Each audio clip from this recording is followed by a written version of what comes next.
Welcome to Job Tales, the show where we find out about different professions from the people who know.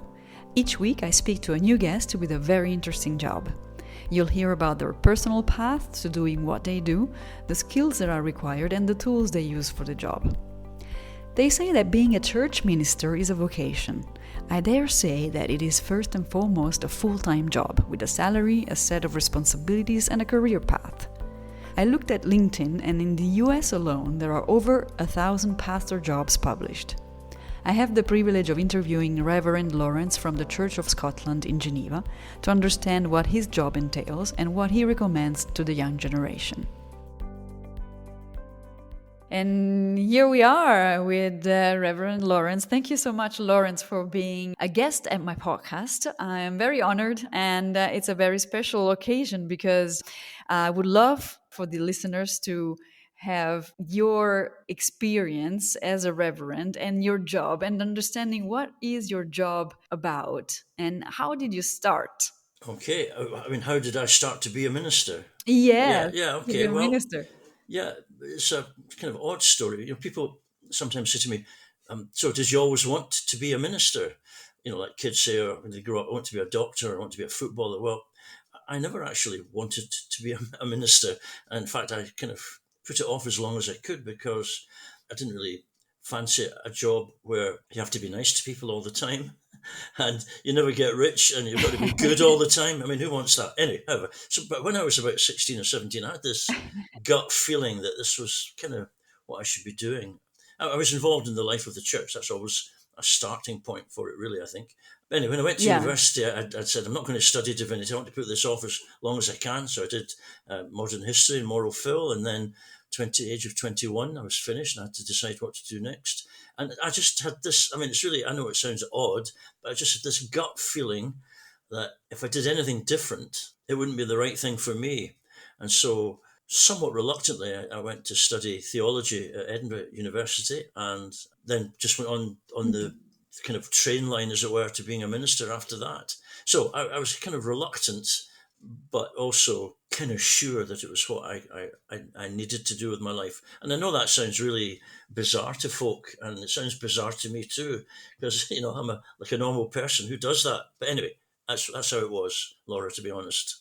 It's fascinating, yeah, because we think of jobs as you get a profession of some kind, and you did you grow into a career or not, and then but really being a reverend, being a minister is a full time job. In a minute I will ask you more the details of this job, but so do you think that if you hadn't become a minister, what would you have done? That's easy, really. I was fancying journalism. Really, would have been my first choice, and then strangely, Okay. after that, probably something in marketing, perhaps. When I finished doing my first degree, I went to the careers officer at the university because I wanted a choice not to be a minister. And I went to him and I said, "Look, I'm looking for a job where you're dealing with people, and I don't really care if I make too much money, but I'd like it to be kind of significant in some way. I'd like it to be creative, a chance to be creative, and I don't really want to work in an office where I'm 9 to 5, same place every day of the week." And he said, "So what are your interests?" I said, "Well, I run a church youth club." He said, "Have you ever thought of being a minister?" I said, "Oh no, not you as well." So yeah, Not that again. that exactly, and I had the chance of a job in the marketing department of Procter and Gamble when I finished university, but I had to decide divinity, theology, or marketing, and so I went for my gut feeling, and here I am, 40 odd years later. Yeah, The gut and the God feeling, yeah, yeah. and so what was drawing you to the minister, to becoming a minister? People talk about a sense of vocation, and I don't think just ministers or priests have a vocation. I think many people are drawn by whatever it is that whether it's nursing or teaching or whatever. So I don't want to make it anything too kind of obscure and weird, but it just was this very strong inner conviction that this was what I should do with my life, because I mean I was a boy or young man of faith, and yeah, I just wanted to take it further and be involved in that whole business of sharing that story with people and also sharing in their lives at really crucial key moments, which has been a huge privilege. Yeah. And then because I imagine that other people might be in your position today, trying to decide whether they want to be ministers or not. What was make you hesitant towards the job? Well, I honestly, it sounded like I was joking when I said, who wants to have to be nice to people all the time and be a good person all the time, because that seems to be part of the job description, I guess. And who wants not to get rich? So, these were all disincentives. Now, having said all that, I can Yeah. honestly say, and this is true, there's not a single thing in my life that I would want to have done that I haven't been able to do. Although I never, here I'm living in Geneva, and surrounded by loveliness, and yeah, so all the things I thought I would miss out on. It turned out to be things I didn't really mind missing out on. Who wants to be nasty and horrible and unkind to people? And yeah, it's been better than okay. It's been great. Yeah. Oh, fantastic. So, how would you define your job in a few Okay, words? right. Okay, I think it's my job to tell the story of faith to people and help them to grow in their faith, I guess, and also to Hmm. help people who need you at a particular crisis point in their life. And I hinted at this before, but it's such a rare and wonderful privilege when people have a baby and they want to celebrate that and they want a kind of ritual to help them to do that. You're part of that. When people fall in love with somebody and want to spend the rest of their life with them, you're privileged to share a little bit of that journey with them and make the day that's so special to them really special. When people are fragile and vulnerable lying in a hospital bed, or they've had bad news, or they've been betrayed by someone and they want to talk about that with someone who'll listen, you're privileged to walk that bit with them. And then at the very end, when people are dying, or people you love have died and your heart's broken and you don't know what to do, it's Mm. agonizing, but it's wonderful. It's a privilege for people to share that and for you to help them through that a bit. Yeah. No, that's wonderful. Yeah, for sure. And let's say if I wanted to look into a typical day of work, Hmm. is there like a typical day that you can describe? Yeah, well, that's interesting. Is there a typical day? There's one day that's a given. Okay, the leading of worship in church on a Sunday is both the place where people are Right. helped to grow and where people have a bit of space to think through their life and also things to celebrate and give thanks for. So it's really important that the worship side on a Sunday goes well. So you have to do all the preparation for that so that when people come along, they say, wow, I never thought of that before, or oh, that was really helpful, or oh, I just love that hymn, it just lifted my spirit, whatever. And that's also the shop window for the church. When people are being introduced to what it's all about, they come along to church, and if it's boring or censorious or judgmental or flat, they're not going to come back. So that's a really important part. So a lot of my initial focus of the week focuses on getting that bit right, and other services. Mm. We have a service on a Wednesday as well. Okay, so that's that.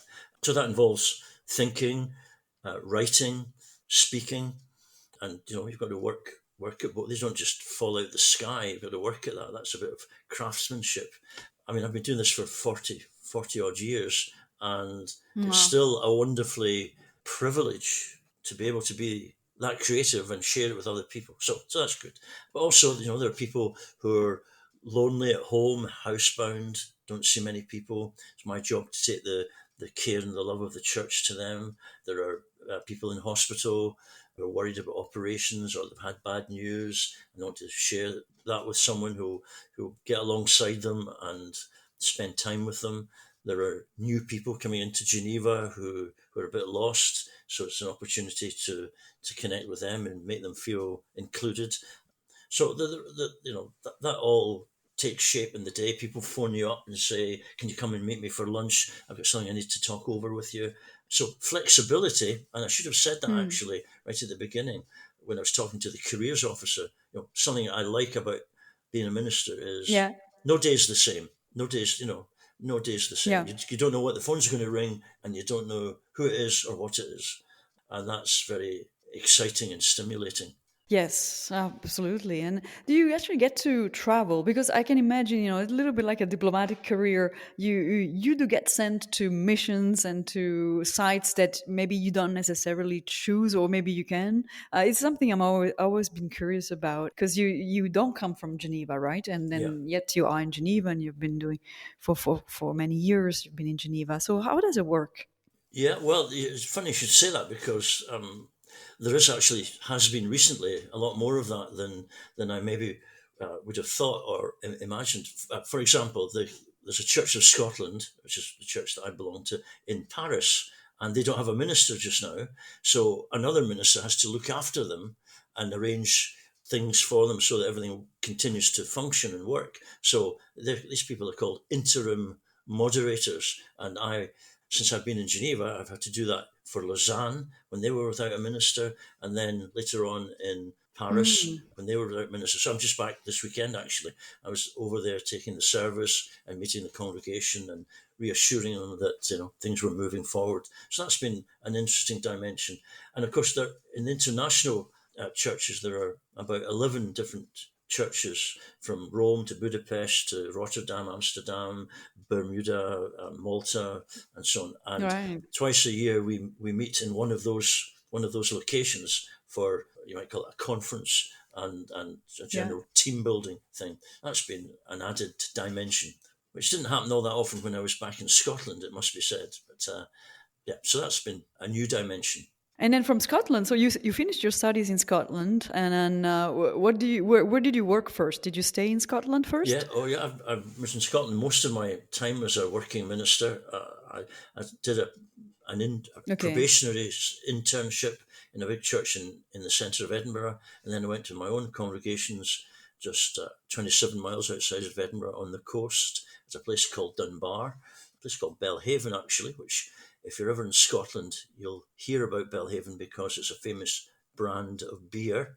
The breweries was okay, 200 metres from my house. Anyway, so I was there for a very long time and had a wonderful experience living in a real community and being part of that. So that by the time I was finished, I was baptizing the children whose grandparents I'd married.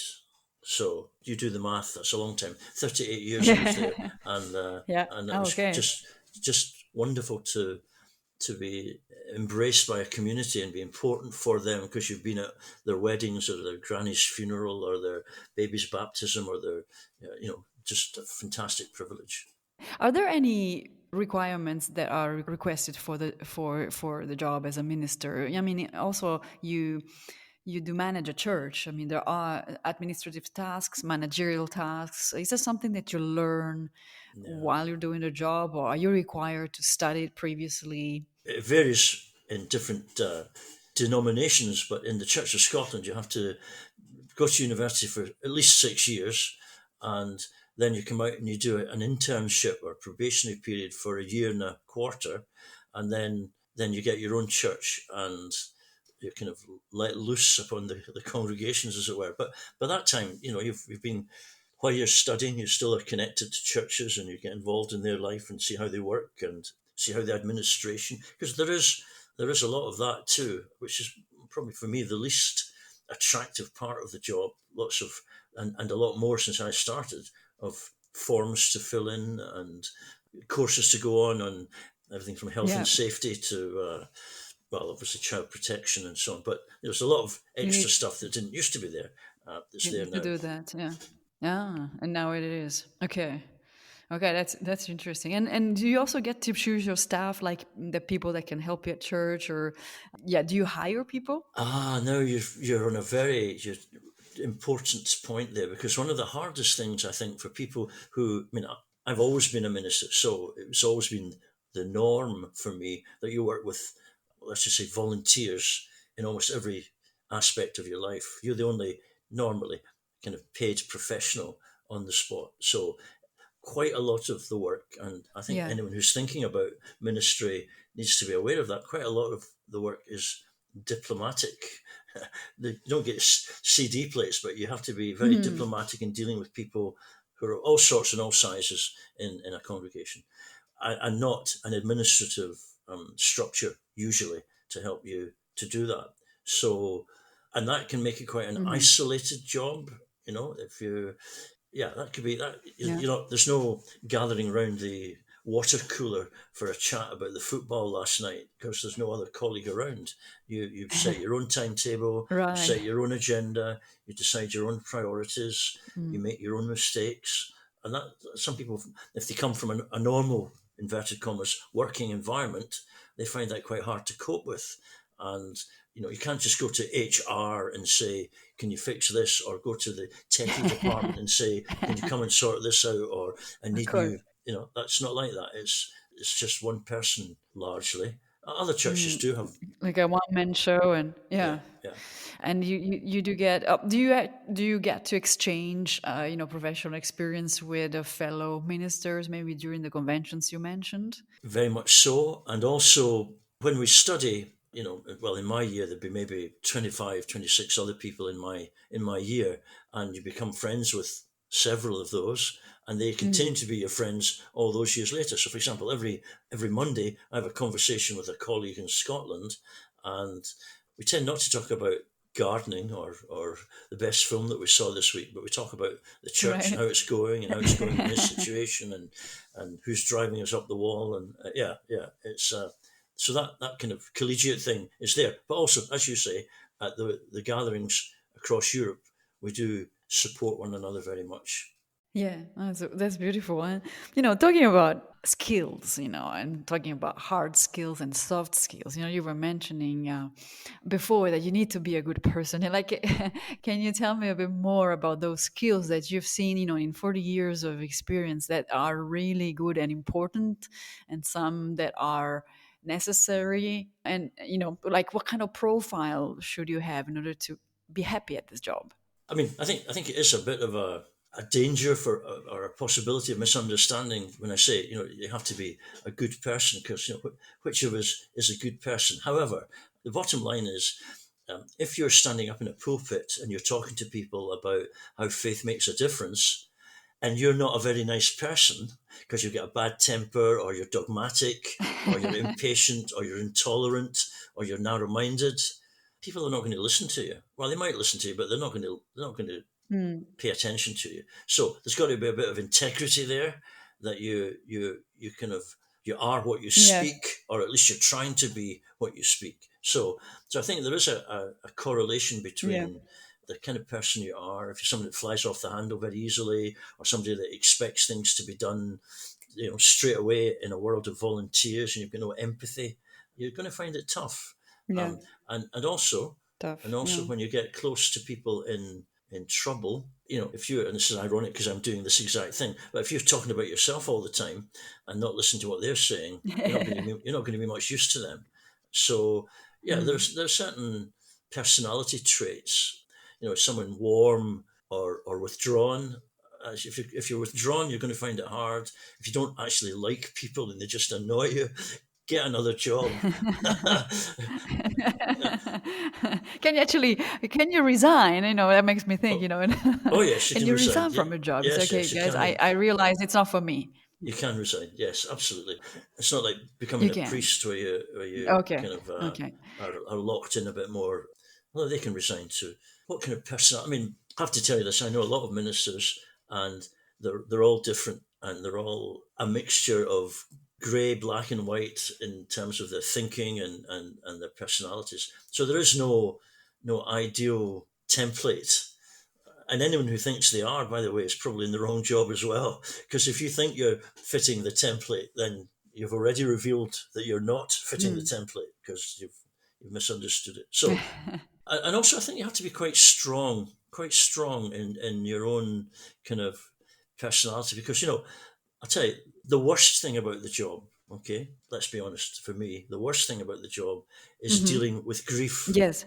Okay, and I know when I go Mm. and knock at a door, all the people behind that door are really, really sad and really, really upset, and maybe even really angry at what's happened.